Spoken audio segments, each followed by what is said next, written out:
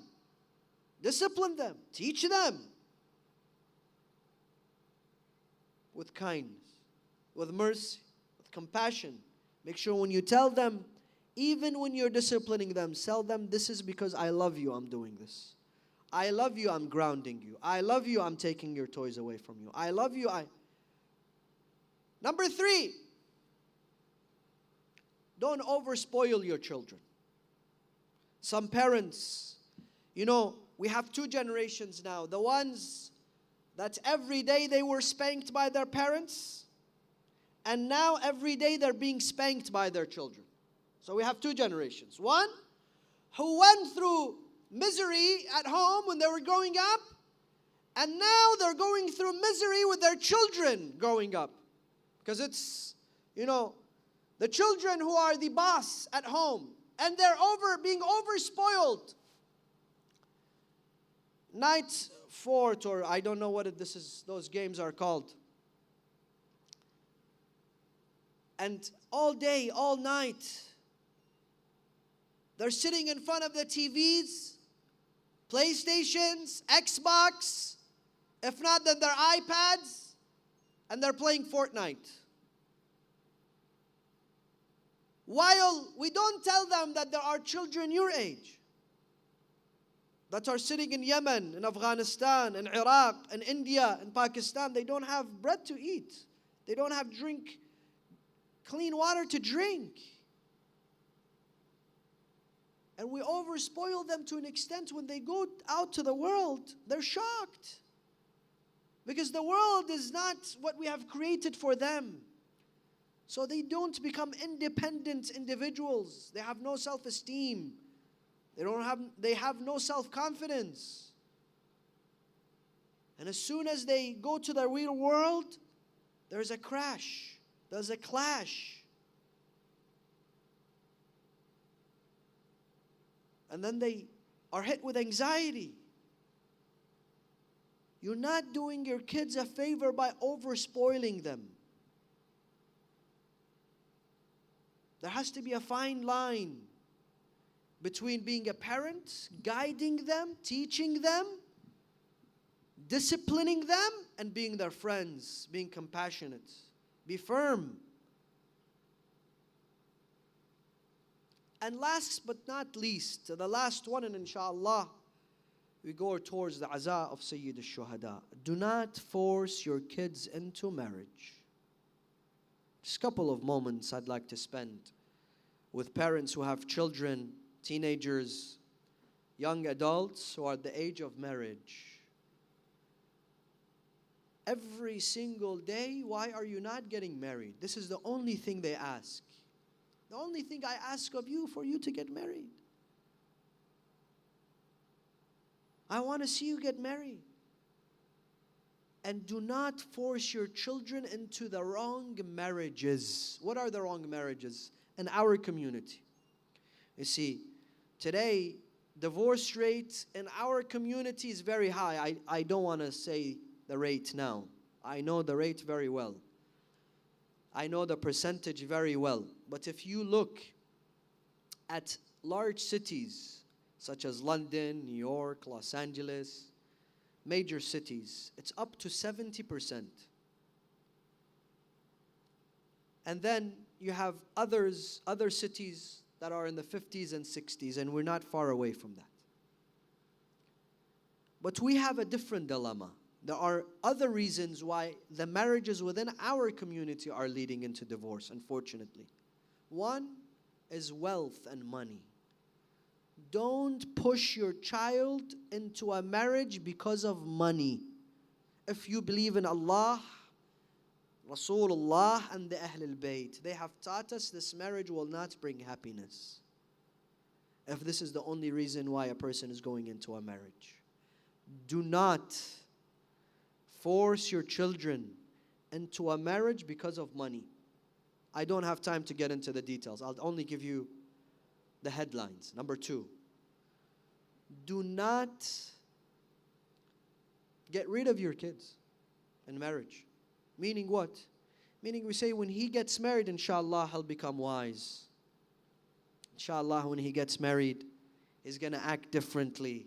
So we just push him out. So he gets married. Just because we just can't deal with him anymore. We can't deal with her. So we say, inshallah, after they get married, they will wisen up. There's no such thing. Number 3, do not force your children and push your children into marriage just because you want to see their grandkids, your grandkids. You want to see their children. That is unacceptable. Let's go through the list. Next, number 4 or number 5? Number 4. Do not push your children into a marriage just because of what people think. Why is my daughter not married at this age? What will people think? Let me push her into a marriage. What will people think, or what are people saying about my son because he's not married? Let me push him into a marriage. Do not do that. Those marriages are resulting into disasters. And lastly, there are many items on the list. Lastly, do not push your children into a marriage they do not desire. They tell you, I don't desire this marriage. I don't desire him. I don't desire her. No. Inshallah, a couple of months and you will grow to love one another. I hate this guy. I hate this person. I can't stand looking at him. You're telling me I'm going to grow to love him? Don't create recipes of disaster for yourselves, headaches, anxiety, God forbid, leading to heart attacks for parents because of what comes next after creating those recipes for themselves. Let us safeguard our families, our children. And now, let us go towards the campsite of Sayyid al-Shuhada, al-Imam al-Hussein, and spend moments in aza with Al Rasulillah. Brothers, sisters, wherever you are, wherever you're sitting, I want you to raise your voice. And for those who have gone to Arba'een, this reminds me of the Arba'een, the darkness, all the people, the brothers and sisters, may Allah bless them, the volunteers, those volunteers that have gone far and beyond, giving you food and water and caring for you. And may Allah bless them, pray for them. So imagine that you are now Bainul Haramain. You are during the walk from Najaf to Karbala. And from here, send your salutations to Al-Imam al-Hussein and to his son, Ali al-Akbar, to his son, Abdullah al-Radi, Ali al-Asghar. All together, wherever you are, whether you're in your homes, whether you're in your vehicles, whether you're standing outside, all together, let us put our hands on our chest. Assalamu ala al-Husayn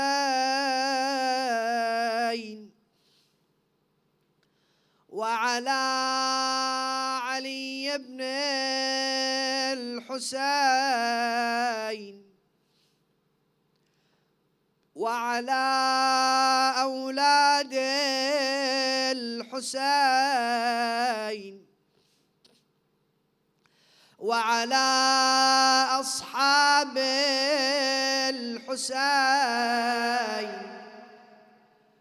ورحمة الله وبركاته ولا جعله الله العهد مني لزيارتكم.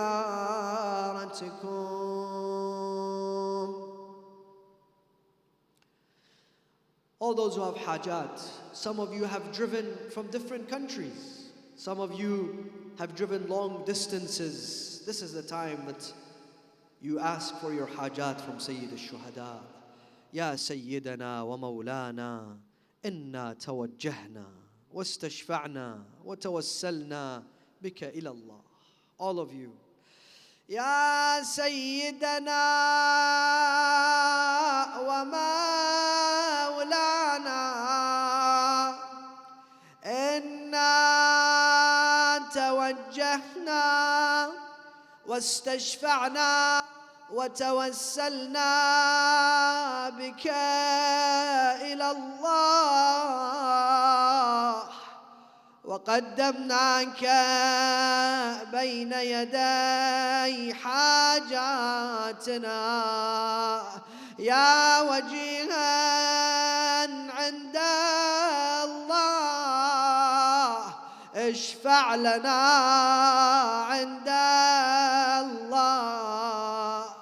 يا وجيها عند الله.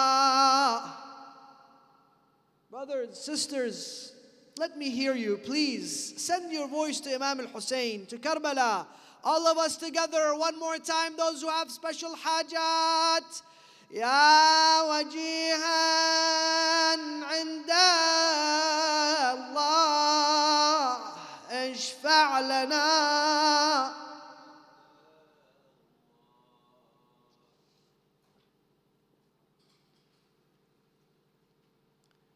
His son Ali الأكبر came to him. وكان أشبه الناس خلقا وخلقا ومنطقا برسول الله. As soon as Imam al-Hussein looked at him, he said, بني علي إلي لكي أشمك وتشمني وأودعك وتودعني. Come to me, O my son Ali, let me hug you. Let me smell your scent. Let us say our goodbyes. Allahu Akbar. They hugged and they cried until the beard of Imam al-Hussein was filled with his tears. Allahu Akbar. And then Imam al-Hussein gave him his sword, he gave him his amama, and he saw his son approach out of the khaymah. He went and he stood in front of the khaymah of his mother Layla.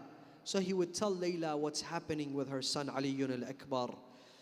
When Ali al-Akbar left the father's tent, Imam al-Hussein, Sayyid al-Shuhada, he raised his hands, he said, Allahumma ashhad ala ha'ula'i al-qawm, faqad baraza ilayhim ghulam, أشبه الناس خلقا وخلقا ومنطقا برسول الله وكنا إذا اشتقنا إلى رسولك نظرنا إليه. And then he called out, يا عمر ibn Sa'd, قطع الله رحمك كما قطعت رحمي. إن الله اصطفى آدم ونوحا وآل إبراهيم وآل عمران على العالمين. Imam al-Hussein says, Oh Allah, be a witness that a man who most resembles Rasulullah and his akhlaq has gone to them. And if we were to miss Rasulullah, we would look at him. Then he shouted out, Umar ibn Sa'd, may Allah destroy your lineage like you have destroyed my lineage. Then he read the surah from Al Imran. Ali al-Akbar went, أنا علي بن الحسين بن علي نحن وآل البيت أولى بالنبي أضربكم بالسيف أحمي عن أبي He says, I am Ali, the son of Hussein, the grandson of Ali ibn Abi Talib. And indeed, that day he resembled his grandfather Ali ibn Abi Talib in his bravery. Imam al-Hussein was looking from the tent. Layla asks him, Ya Aba Abdullah, how is my son doing? Imam al-Hussein, he's praying for his son. He's delighted at the bravery of his son. Suddenly the color of the face of Aba Abdullah changes. He says, Layla, open your hair, raise your hands to Allah and ask Allah to return your son to you. The dua of a mother is mustajab for her son. She sat in the tent. She raised her hands to Allah. يا راد يوسف إلى يعقوب رد لي ولدي علي إلهي أسألك بغربة الحسين أسألك بعطش الحسين رد لي ولدي علي. Ali al-Akbar returned. He returned to Imam al-Hussein. But what did he say to him? He said, Ya abata, يا أبا عبد الله هل لي شربة من الماء. Is there one drop of water أتقوى بها على هؤلاء الأعداء, so that I can gain strength against your enemies? It appears Ali al-Akbar had not even thought of asking his father for water before that.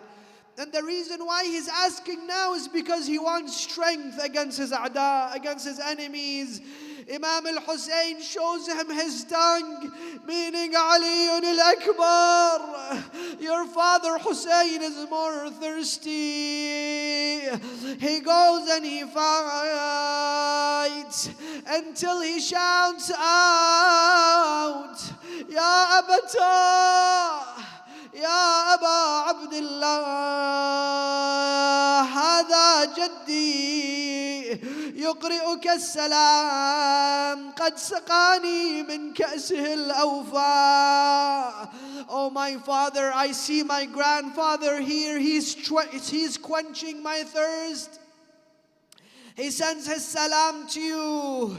Imam al-Hussein, by the time he went to Ali al-Akbar, O mu'mineen, أعظم الله لكم الأجر أعظم الله لك الأجر يا صاحب الزمان قد قطعوه إربا إربا. They had cut him into pieces. Imam al-Hussein, when he got there, traditions say كادت روحه أن تخرج.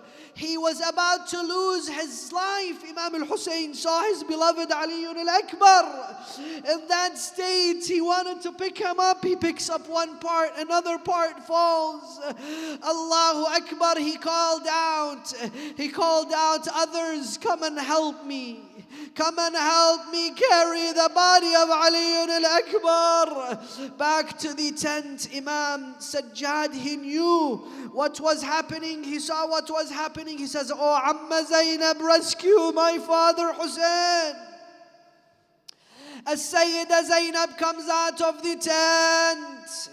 She raises her voice, Wa walada wa aliya. Allahu Akbar. They put him there, and allow me to just give you one more masa'ib of tonight. I can't leave the minbar without this masa'ib. And then there was a moment when Imam al-Hussein was left all alone. No Abbas and no Qasim, no Ali al-Akbar. أين هل من ناصر ينصرنا هل من مغيث يغيثنا هل من ذاب يذب عنا. There was no one. So he went in front of the tents of the women and children. He shouts out, رقية رباب سكينة وليلى وأم كلثوم إلي الوداع.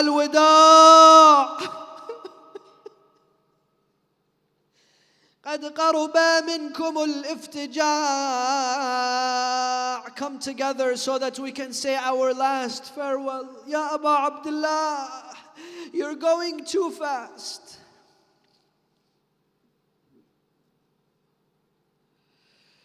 Sayyida Zainab comes out. In that moment, there is no one to give the horse of Hussein to him.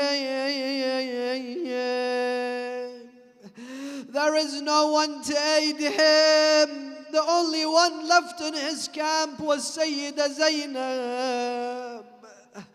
Sayyida Zainab, who's the mountain of patience. She's the daughter of Fatima.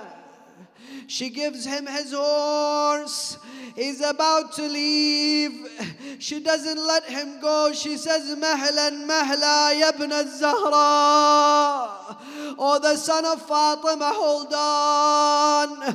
All of you with Sayyida Zainab. We tell Imam al-Hussein, Mahlan, mahla, ya ibn al-Zahra. مهلا مهلا يا ابن الزهراء. Hold on, the son of Fatima. He says to her, Zainab, what is it that you want? She says, oh Hussein, there is one amana that I need to give you before you set sail, before you leave us. Hussein, my mother of Fatima, told me there will be a day your brother Hussein will be all alone. Allahu Akbar. أنت المعزى يا صاحب الزمان يا رسول الله أعظم الله لك الأجر. On that day before Hussein leaves, tell him you have an amana from your mother Fatima. What is the amana, O Zainab? Hussein, allow me to kiss your neck and your chest. This is the amana of your mother Fatima. Before that chest was embarked by Shimr ibn Dhil Jawshan. All of you brothers, sisters, wherever you are, in your home, in your cars, sitting outside, أين المنادي وحسينا ومظلوما وشهيدا.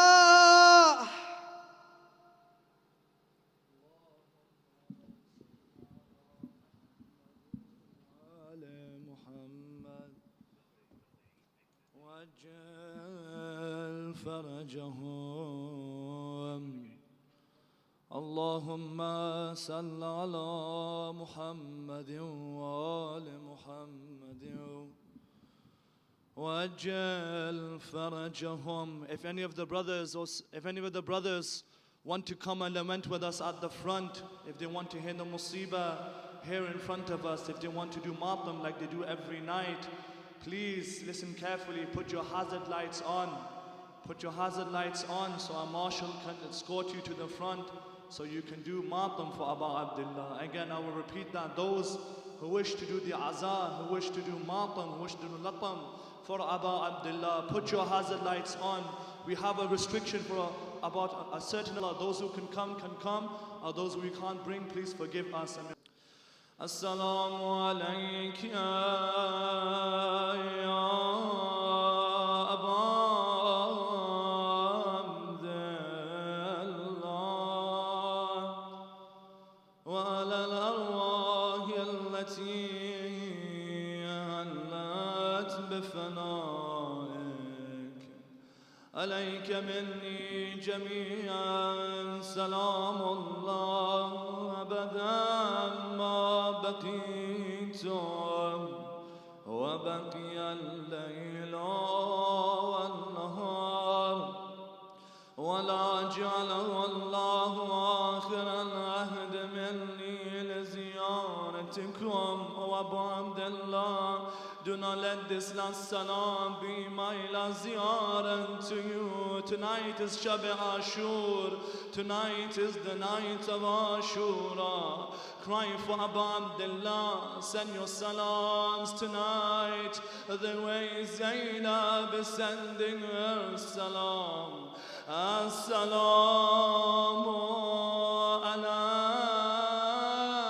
al-Husayn wa ala Ali ibn al-Husayn wa ala awlad al-Husayn wa ala ashab al-Husayn. You know, every imam, all of creation, all the angels, they are with Karbala tonight. They are lamenting over Abu Abdullah. Every imam you can think of lamented and remembered Abu Abdullah. Let us look at Abu al-Hassan. Imam Ali, in his final moments, he was reassuring Hassan and Hussein to not cry, trying to soothe their pain. But when he saw Zainab and Kulthum come in the room and lament and weep, what was he thinking? He couldn't bear their cries. Was he remembering Karbala? Was he remembering the streets of Sham? Let us go to Al-Mujtaba. Let us go to Imam Hassan.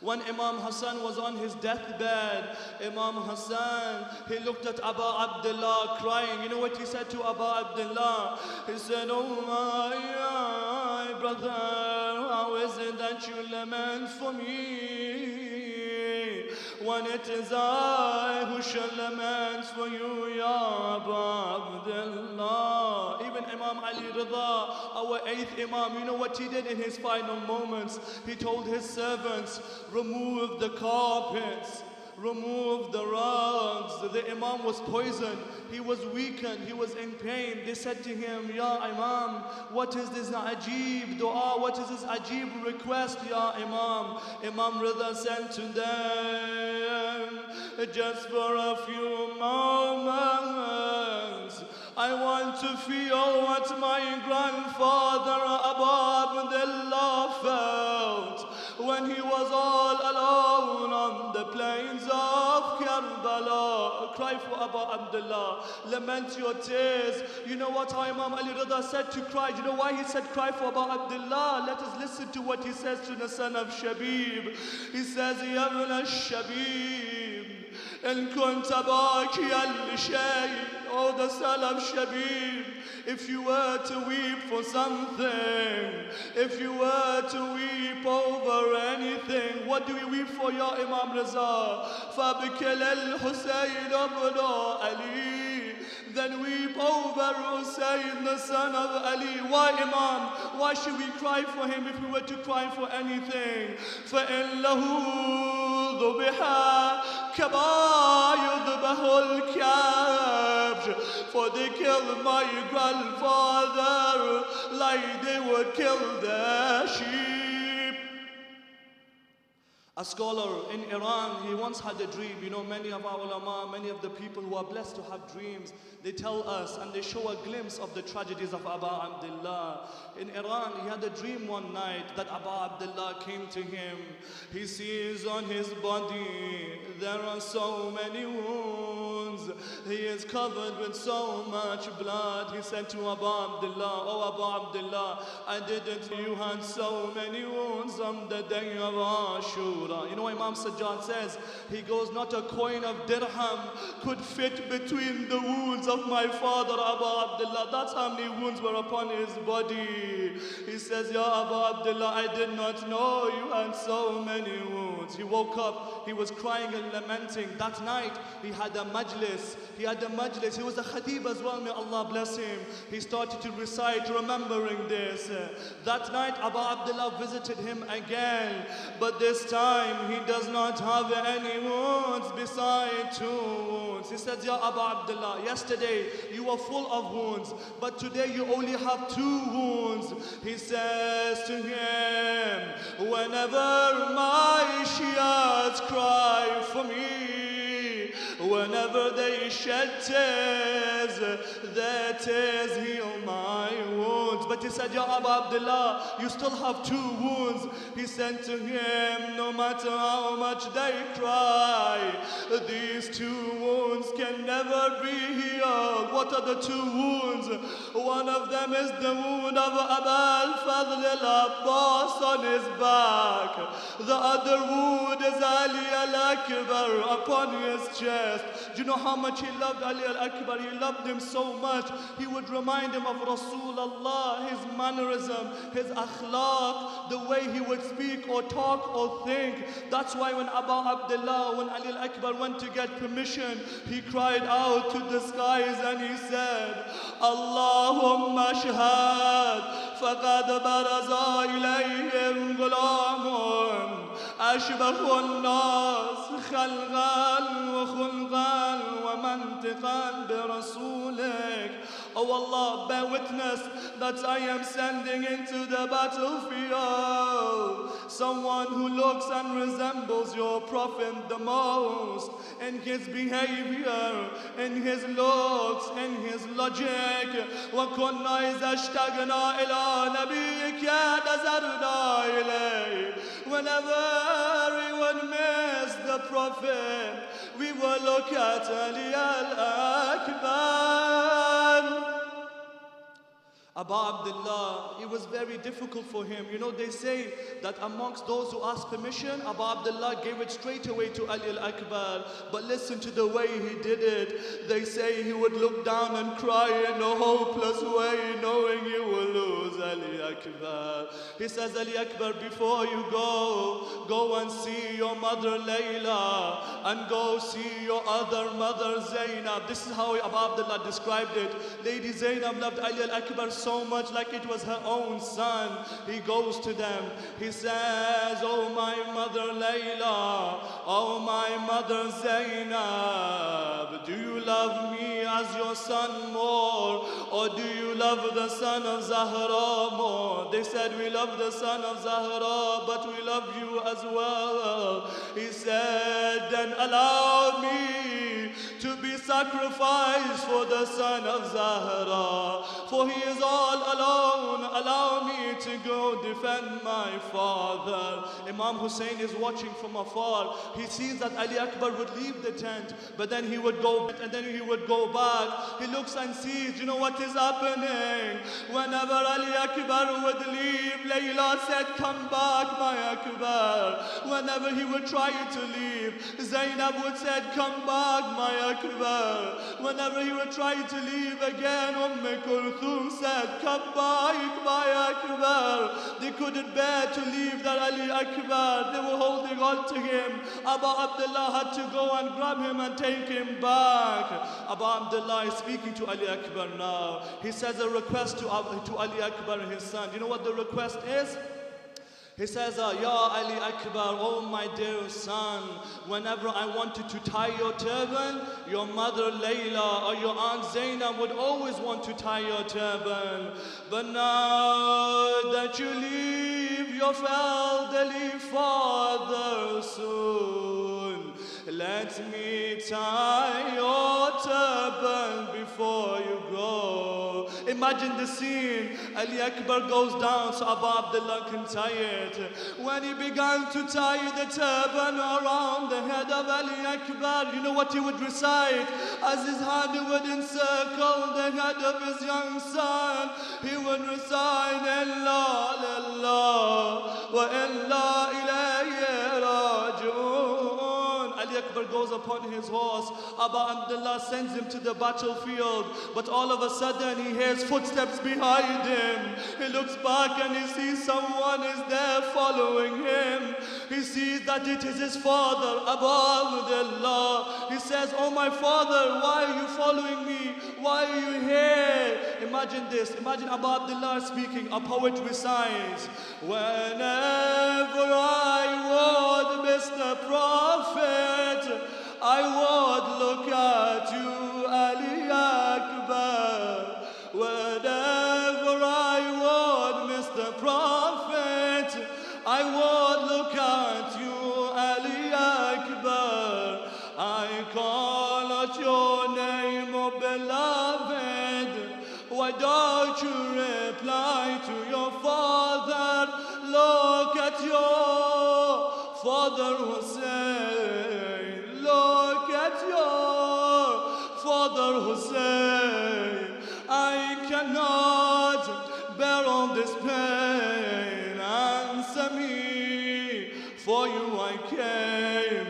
As I am crying your name, one last glance, oh my Ali. One last chance, oh my Ali. One last glance, oh my Ali. One last glance, oh my Ali. One last glance, oh my Ali. One last chance, oh my Ali. He says to Ali Akbar, "You do not know the pain of an elderly father who is about to lose his youthful son. Wa Husayna, wa Abu Abdullah." Ali Akbar goes towards the battlefield. He says to them, "Ana Ali ibn Husayn ibn Ali. I am Ali, the son of Hussein, the son of Ali." He begins to fight. Some narrations, they say that he defeated 200 soldiers all by himself. This was a young man. They wouldn't fight one-on-one. Still, he showed so much bravery, like his grandfather, Haydar Karrar. He returned back to the tents.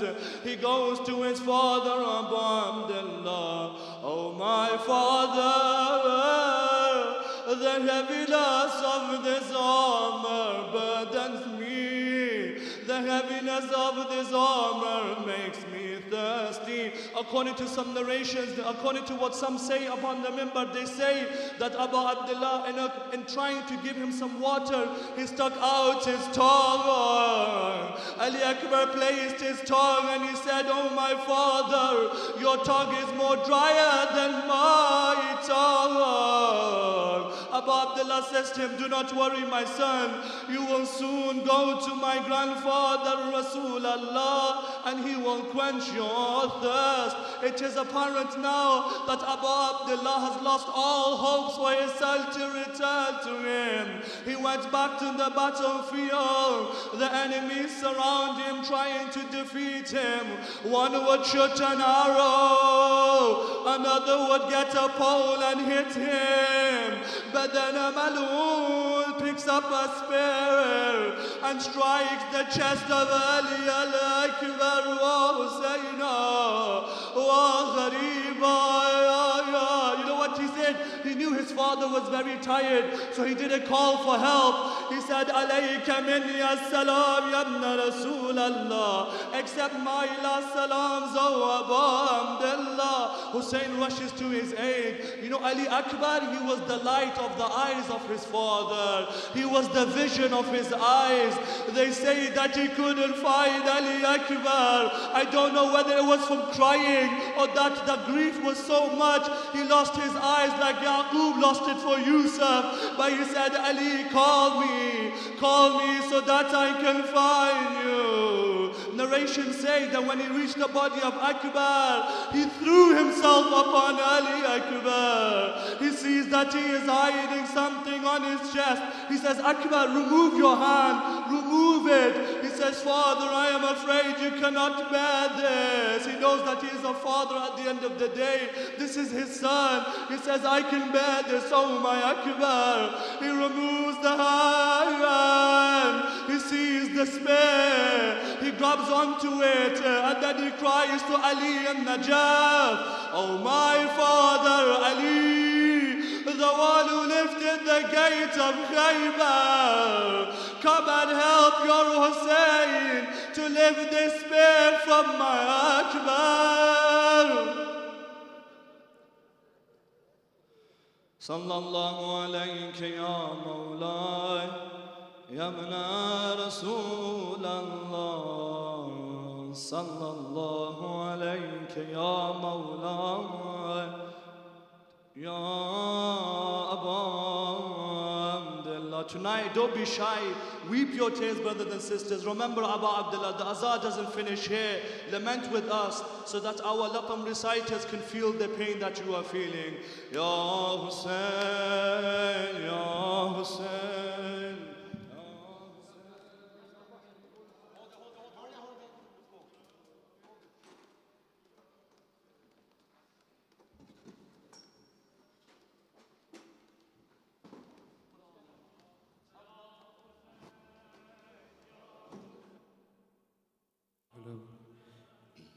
Hai Jawan, Akbar Jawan, hai Jawan, Akbar Jawan, hai Jawan, Akbar Jawan, hai Jawan, Akbar Jawan, hai Jawan, Akbar Jawan, hai Jawan, Akbar Jawan, hai Jawan, Akbar Jawan, hai Jawan, Akbar Jawan, hai Jawan, Akbar Jawan. Akbar ne di sada, Akbar ne di sada, सीने में है Neza, घोड़े से गिर रहा हूँ, बाबा संभालना। अकबर ने दी सदा, सीने में है नेज़ा, अरे घोड़े से गिर रहा हूँ, बाबा संभालना। जख्मी है कलेजा, है वक्त मदद का, घोड़े से गिर रहा हूँ, बाबा संभालना। अकबर ने दी सदा, सीने में है नेज़ा, घोड़े से गिर रहा हूँ, बाबा संभालना। अकबर ने दी सदा, है सीने में है नेज़ा, घोड़े से गिर रहा हूँ, बाबा संभालना। है जख्मी है कलेजा, है वक्त मदद का, घोड़े से गिर रहा हूँ, बाबा संभालना। है अकबर ने दी सदा, है नेज़ा, घोड़े से गिर रहा हूँ, बाबा संभालना। है सूखी हुई जुबान है, गलबा है प्यास का, इस हाल में कहाँ तलब करता भला बिगा। है मजबूर हूँ बाबा, अब वक्त ये आया,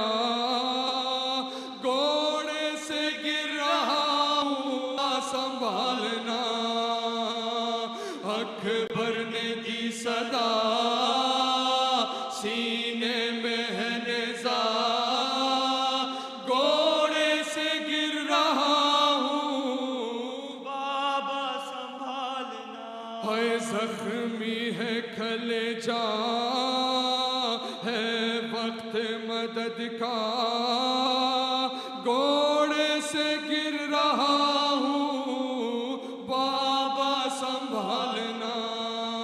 भरने दी सदा सीने में है नेज़ा, घोड़े से गिर रहा हूँ बाबा संभालना। है बाबा ये जख्म आपसे देखा न जाएगा, नेज़ा निकालते हुए मुंह अपना फेरना। है दर्द गज़ब का दम होठों पे आया, घोड़े से गिर रहा हूँ बाबा संभालना। अकबर ने दी सदा सीने में है नेज़ा, घोड़े से गिर रहा हूँ बाबा संभालना। अकबर ने दी सदा सीने में है नेज़ा, घोड़े से गिर रहा हूँ बाबा संभालना। है जख्मी है कलेजा, है वक्त मदद का, घोड़े से गिर रहा हूँ बाबा संभालना। अकबर ने दी सदा सीने में है नेज़ा, घोड़े से गिर रहा हूँ बाबा संभालना। होता हूँ आपसे जुदा, मजबूर तशनकाम, बाबा कबूल कीजिए ये आखिरी सलाम। है शाह दो सरा अब है सफर मेरा, घोड़े से गिर रहा हूँ बाबा संभालना। अकबर ने दी सदा सीने में है नेज़ा, घोड़े से गिर रहा हूँ बाबा संभालना। अकबर ने दी सदा सीने में है नेज़ा, घोड़े से गिर रहा हूँ बाबा संभालना। आके रस्सियों से सकीना को छुड़ा लो बाबा, आके रस्सियों से सकीना को छुड़ा लो बाबा, आके रस्सियों से सकीना को छुड़ा लो बाबा, आके रस्सियों से सकीना को छुड़ा लो बाबा। हाय मैं हूँ मुश्किल में, मैं हूँ मुश्किल में, मुझे पास बुला लो बाबा, के रस्सियों से सकीना को छुड़ा लो बाबा, के रस्सियों से सकीना को छुड़ा लो बाबा। है भागते ऊंट से बाबा मैं कहीं बार गिरी, दुर्बिछी ने मेरे दे को मेरी पोशाक जली, मुझको जिंदा के, मुझको जिंदा के अंधेरों से निकालो बाबा, के رسیوں سے سکینہ کو چھڑا لو بابا آ کے رسیوں سے سکینہ کو چھڑا لو بابا آ کے رسیوں سے سکینہ کو چھڑا لو بابا آ کے رسیوں سے سکینہ کو چھڑا لو بابا آ کے رسیوں سے سکینہ کو چھڑا لو بابا میں ہوں مشکل میں مجھے پاس بلا لو بابا آ کے رسیوں سے سکینہ کو چھڑا لو بابا آ کے رسیوں سے سکینہ کو چھڑا لو بابا نیند آتی نہیں سونے سے بھی ڈر لگتا ہے لوں جو کروٹ تو میرے کانوں سے خورستا ہے اپنے سینے پہ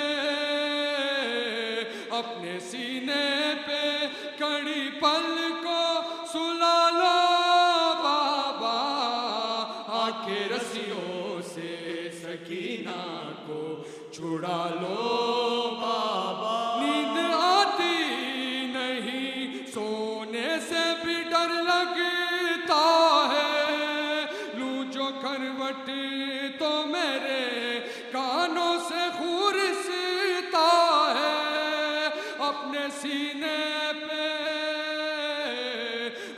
سینے پہ کڑی پل کو سلا لو بابا آ کے رسیوں سے سکینہ کو چھڑا لو بابا آ کے رسیوں سے سکینہ کو چھڑا لو بابا آ کے رسیوں سے سکینہ کو چھڑا لو بابا آ کے رسیوں سے سکینہ کو چھڑا لو بابا شمر سے مانگ جو پانی تو جھڑک دیتا ہے پھر میرے سامنے مٹی پہ گرا دیتا ہے بیچ کے غازی کو دو گھونٹ منگا لو بابا آ کے رسیوں سے سکینہ کو چھڑا لو بابا شمر سے مانگ جو پانی تو جھڑک دیتا ہے پھر میرے سامنے مٹی پہ گرا دیتا ہے بیچ کے غازی کو دو گھونٹ منگا لو بابا آ کے رسیوں سے سکینہ کو چھڑا لو بابا آ کے رسیوں سے سکینہ کو چھڑا لو بابا آ کے رسیوں سے سکینہ بارك الله بكم. I begin with thee, for you are the key. With me, Shabab, relax. I begin with thee, for you are the key. Say. I begin with thee, for you are the key. Say. In calamities, my serenity. Say. Fayet your name, and now I can see. Fayet your name, and now I can see.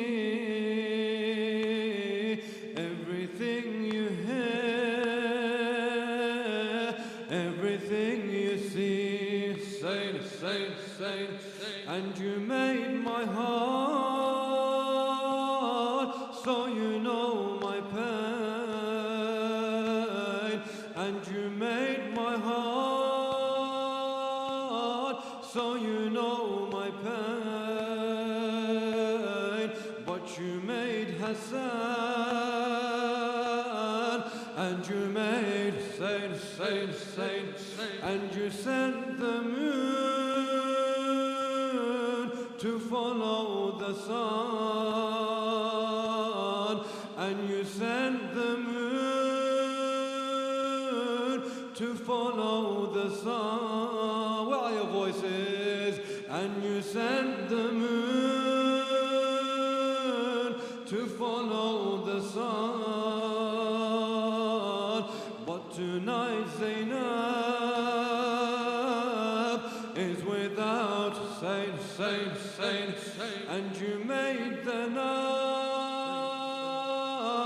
to cover the day and reveal the stars, and you sent the rain, Saint, and you made the jinn, Saint, and you made the man, Saint, but you used no clay when you made Saint, and you made their light from your holy light, and you made their light from your holy light,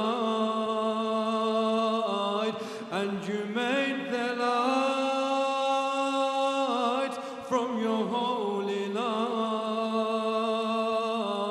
and you taught their names and said Adam recite Saint, their names in heaven were mentioned, their names in heaven were mentioned, the first words Adam has spoken, now they lay on earth with their backs broken. Our Lord swore it all, and he sees all the unseen, but what did Zainab's eyes see, looking at Yasin? Our Lord swore it all, and he sees all the unseen, but what did Zainab, looking at Yasin? Muhammad was first to hold you, and he knew what you were born to. Your holy name is written next to Muhammad on the throne too. When Jibreel showed him this day, Taha was the first to mourn you. Will the one who is from me, and I am from him, be lonely? Zainab replies, I'll be seen. What will be of Yasin? Our Lord swore it all, and he sees all the unseen, but what did Zainab's eyes see, looking at Yasin? If you forgot Taha, people, see Hussein and he'll remind you. You left Medina and your shadow was Zainab right beside you. The people were all divided in you, but none could divide you. The Master of Heaven's tears is martyred by the unclean. Those who don't believe in the unseen will never know Yasin. Our Lord swore it all, and he sees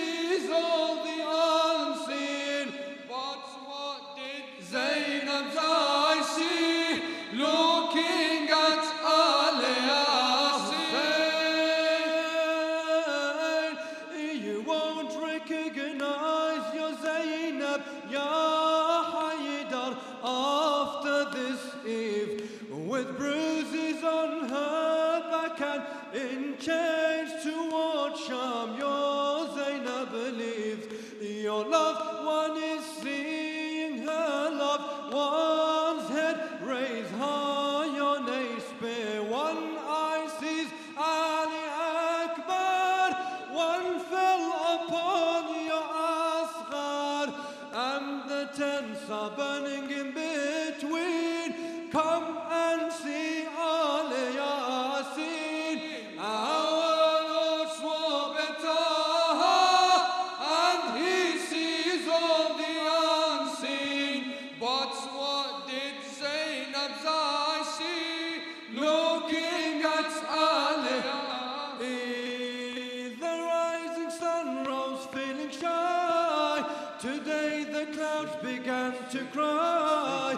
The rising sun rose feeling shy. Today the clouds began to cry.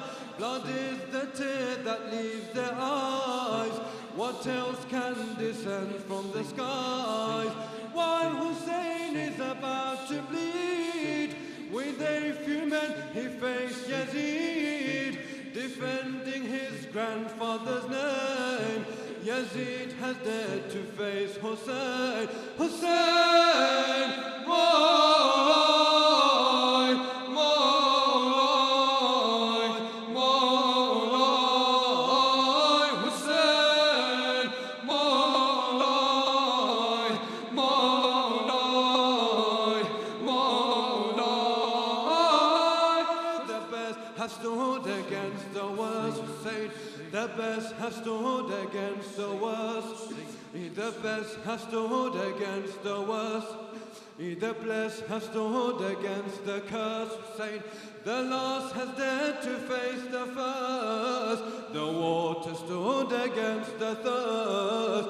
The water stood against the thirst. Abbas is gone to bring the aid. His moonlight began to fade. Abbas is gone to bring the aid. His moonlight began to fade, tearing through all the false blockades. A thirsty man reaches the lake under the burning sun, but you did what no other would do. You raised the water near your lips, and you denied yourself a sip. Hussein, whoa, whoa, Mawlai, Hussein, Mawlai, Mawlai, Mawlai, Hussein, Mawlai, Mawlai, Mawlai, your voices, Hussein, Mawlai, Mawlai, Mawlai. As he arrived at the river bank, dropping the flag, Zainab's heart sank.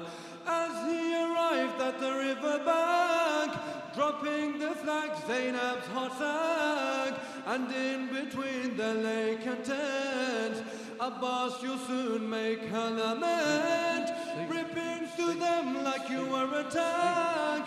You turned the left to the right flank, into the battlefield you delved, and started speaking to yourself, heading towards the children. Sakina is your goal, heading towards the children. Sakina is your goal, carrying all their hopes in your arms, speaking out to your soul.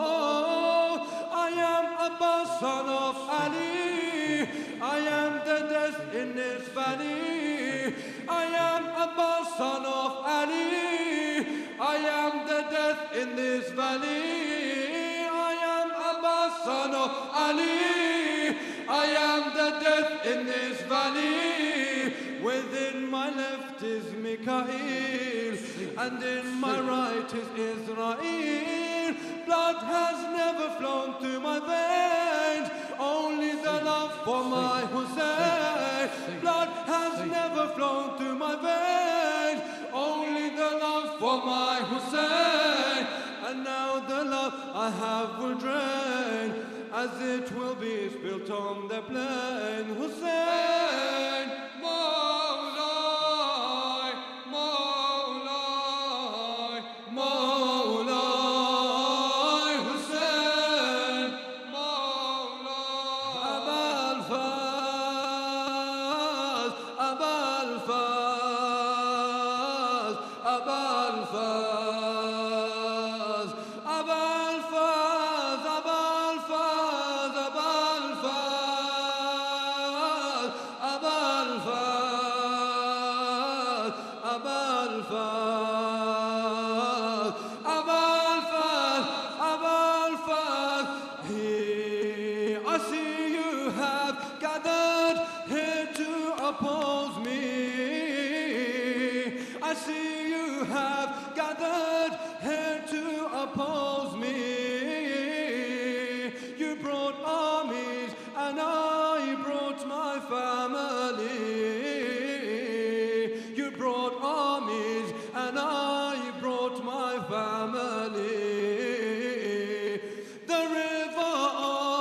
that which flows freely,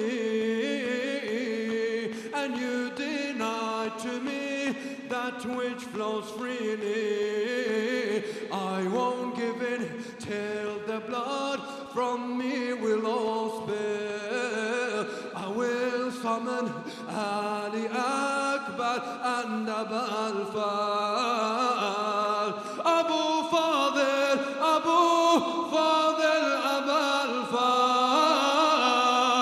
Abu Fadil, Abu Fadil, al-Fal.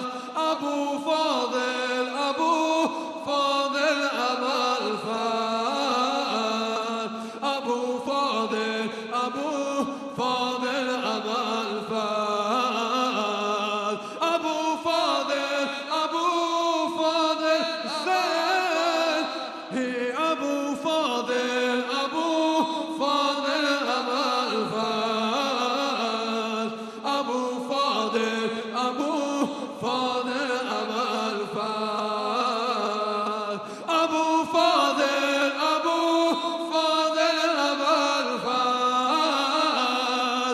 Abu Fadil, Abu Fadil, al-Fal. Abu Fadil, Abu Fadil, al-Fal. Abu Fadil, Abu Fadil, al-Fal. I see you have gathered here to oppose me. I see you have gathered here to oppose me. You brought armies and I brought my family. You brought armies and I brought my family. The river of generosity is me. The river of generosity is me. And you deny to me that which flows freely. And you deny to me that which flows freely.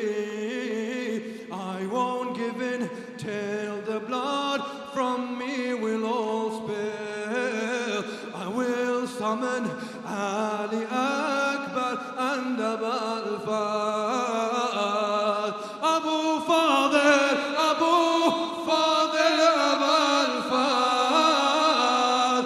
Abu Fadil, Abu Fadil, al-Fal. Abu Fadil, Abu Fadil, al-Fal. Louder,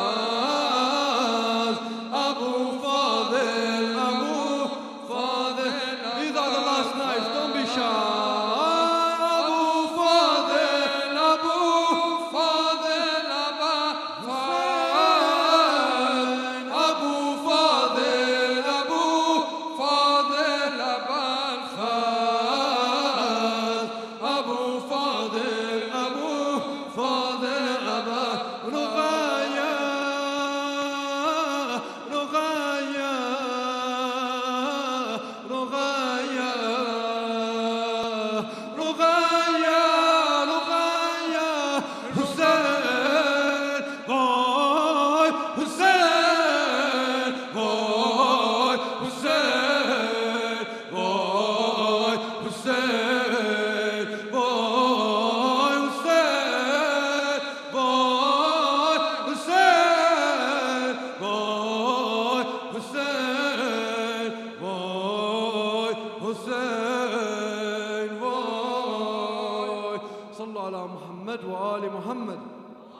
بارك الله بكم.